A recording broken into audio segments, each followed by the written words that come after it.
명품 단신, 단신의 희망, 단신은 사랑받기 위해 태어난 사람, 단신은 나의 동반, 단신도사 윤성민 전도사입니다. 예스 예스 예스.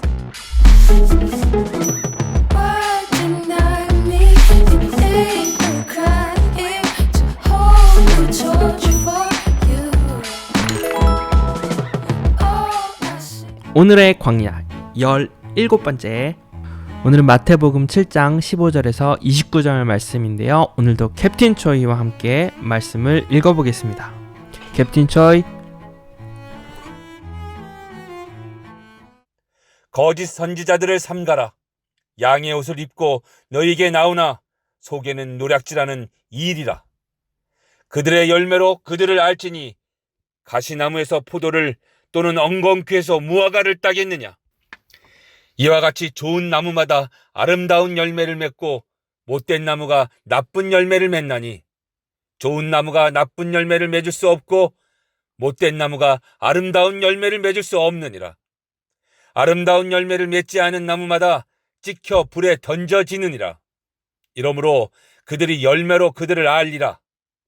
나더러 주여 주여 하는 자마다 다 천국에 들어갈 것이 아니요 다만 하늘에 계신 내 아버지의 뜻대로 행하는 자라야 들어가리라. 그날에 많은 사람이 나더러 이르되 주여 주여 우리가 주의 이름으로 선지자 노릇하며 주의 이름으로 귀신을 쫓아내며 주의 이름으로 많은 권능을 행하지 아니하였나이까 하리니 그때에 내가 그들에게 밝히 말하되 내가 너희를 도무지 알지 못하니 불법을 행하는 자들아 내게서 떠나가라 하리라. 그러므로 누구든지 나의 이 말을 듣고 행하는 자는 그 집을 반석 위에 지은 지혜로운 사람 같으리니 비가 내리고 창수가 나고 바람이 불어 그 집에 부딪히되 무너지지 아니하나니 이는 주초를 반석 위에 놓은 까닭이요. 나의 이 말을 듣고 행하지 아니하는 자는 그 집을 모래 위에 지은 어리석은 사람 같으리니 비가 내리고 창수가 나고 바람이 불어 그 집에 부딪힘에 무너져 그 무너짐이 심하니라. 예수께서 이 말씀을 마치심에 무리들이 그의 가르치심에 놀라니 이는 그 가르치시는 것이 권위 있는 자와 같고 그들의 서기관들과 같지 아니함 일러라. 여러분 잘 지내고 있죠? 네, 사회적 거리 두기가 2.5단계가 해제되면서 많은 친구들이 학교도 가고 또 학원도 가고 조금 살짝 더 삶이 바빠졌을 텐데 그래도 바쁜 일상 가운데서도 광야를 놓치지 않았으면 좋겠습니다. 오늘 본문을 끝으로 사실상 5장부터 시작된 산상수훈 설교가 끝이 납니다. 그러니 오늘 말씀은 산상수훈의 결론이죠. 5장부터 7장까지 예수님의 산상설교가 진행됐는데 오늘이 끝이 나고 오늘이 산상수훈의 결론입니다. 그동안 산상수훈을 통해서 새로운 천국 백성의 자녀답게 살기 위해서 가져야 할 마음의 자세, 그것이 예수님께서 우리에게 가르쳐 주신 8가지 성품, 곧 팔복의 말씀이었죠. 그리고 그 8가지의 마음과 성품으로 이 세상 속에서 빛과 소금으로 살아라. 그동안 산상수훈을 통해서 새로운 천국 백성의 자녀답게 살기 위해서 가져야 할 마음의 자세, 그것이 예수님께서 우리에게 가르쳐 주신 8가지 성품, 곧 팔복의 말씀이었죠. 그리고 그 8가지의 성품과 마음으로 이 세상 속에서 우리에게 빛과 소금이 되라고 말씀하셨습니다. 그리고 예수님 자신이 자신을 율법을 완전케 하기 위해서, 율법을 성취하기 위해 온 사람으로서 당시의 종교 지도자들의 삶의 그릇된 요소들, 외식주의를 지적하고 개선하고 하나님 보시기에 합당한 신앙생활을 하여라 라고 말씀하셨고, 뿐만 아니라 주님을 내 삶의 왕으로 섬기는 생활의 걸림돌이 되는 것이 무엇인지, 그것이 세속적인 물질관이 될 수 있음을 우리에게 알려주셨고요. 우리는 재물을 모으는 데 목적을 두는 것이 아니라 재물을 청지기로서 어떻게 지혜롭게 사용해야 하는지에 대해서 알려주셨죠. 또 천국 백성의 특권도 알려주셨죠. 의식주에 대한 염려가 아니라 하나님의 나라와 의를 구하는 삶을 살아라, 이렇게 말씀하시면서 오늘의 결론에는 자, 내 나라는 이런 나라야. 그러니 너가 들어올 것인지 아니면 그냥 예전의 길로 갈 것인지 결단을 해라, 이런 말씀으로 결론을 내리고 있습니다. 그래서 오늘 우리가 읽은 본문을 살펴보면 우리가 정말 예수님의 제자인지 아닌지, 또 믿음이 있는 사람인지 없는 사람인지는 그 사람의 열매로 그 사람을 알 수 있다라고 말씀하십니다. 그래서 우리 삶의 가장 중요한 물음, 오늘 나는 어떤 열매를 맺으며 살고 있는가?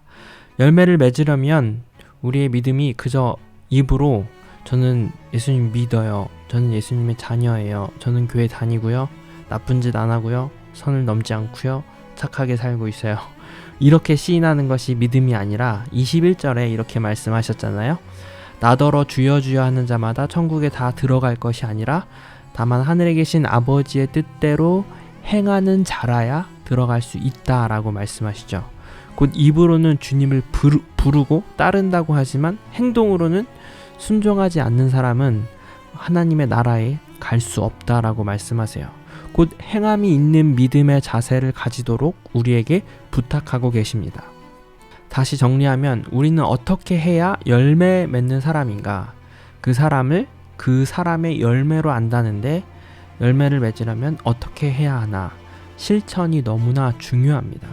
우리가 사실 구원을 얻는 것은 실천이 아니라 믿음이지만, 그 믿음에 실천이 없다면 그 믿음은 죽은 믿음이라고 말씀하고 있어요.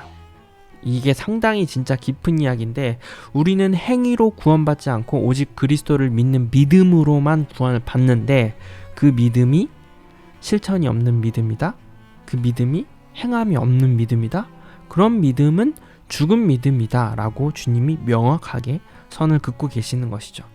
그래서 전사님은 오늘 산상수훈의 결론을 어제 읽었던 13절에서 14절의 말씀을 주목하며 마무리 짓고 싶습니다. 13절에 좁은 문이 등장합니다. 좁은 문으로 들어가라. 멸망으로 인도하는 문은 크고 그 길이 넓어 그리로 들어가는 자가 많고, 14절 생명으로 인도하는 문은 좁고 길이 협착하여 찾는 자가 적음이라. 여기서 좁다라는 것은 환난, 고난 이런 개념이에요. 이 길은 예수 믿으면 잘 먹고 잘 살고 복 받고 병이 낫고 공부 잘하고 성공하고 평탄하고 탄탄하고 그런 넓은 길이 보장된 것이 아니라, 이 길은 어려운 길이 예상이 되고 어려운 일들이 끊임없이 다가오고 그런 부딪히는 길이에요. 결코 꽃길이 아니죠. 예수님 믿고 살아간다는 게 꽃길이 아닙니다.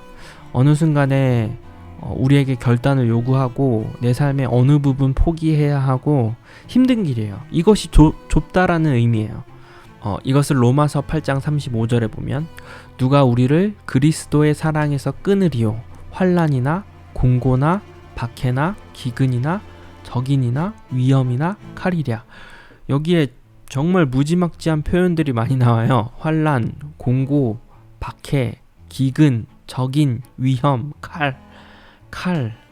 이런 표현들을 전부 묶어서 좁다라고 하는 것입니다.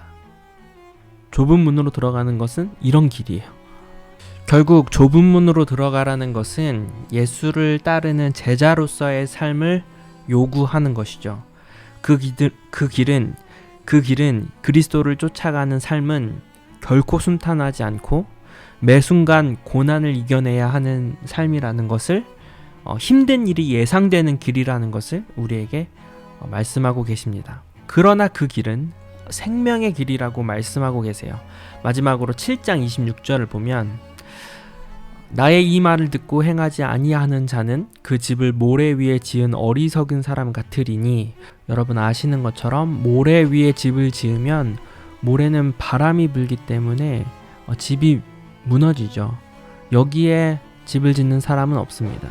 나는 이 좁은 길이 무섭고 나는 지금의 삶에서 좁은 길을 따라가기보다는 큰 길로 갈 거야, 평안한 길로 갈 거야 하는 사람은 그의 삶이 모래 위에 지은 집이 될 것입니다.